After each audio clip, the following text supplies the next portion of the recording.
This case study from 1995 describes a groundbreaking medical report published by Carol Bickelman, a second-year medical student at the University of New Mexico School of Medicine. The study detailed how a competitive bodybuilder was able to restore his hormone levels after using large amounts of anabolic steroids. The 29-year-old bodybuilder had completed an 8-month cycle of high-dose testosterone and other steroids, which led to impotence and hormonal imbalances. Initially, he tried human chorionic gonadotropin (HCG) injections for 4 weeks, but saw no improvement.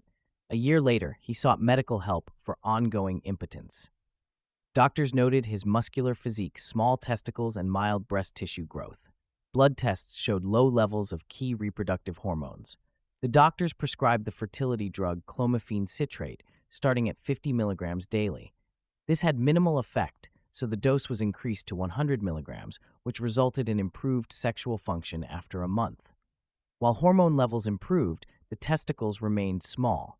At a 6-month follow-up, the bodybuilder reported resuming steroid use to further boost his sexual performance beyond what Clomiphene alone provided. He was considering additional treatments to prevent worsening of breast tissue growth. This case highlighted how anti-estrogen medications like Clomiphene may help restore hormone function after steroid use, but full recovery can be challenging.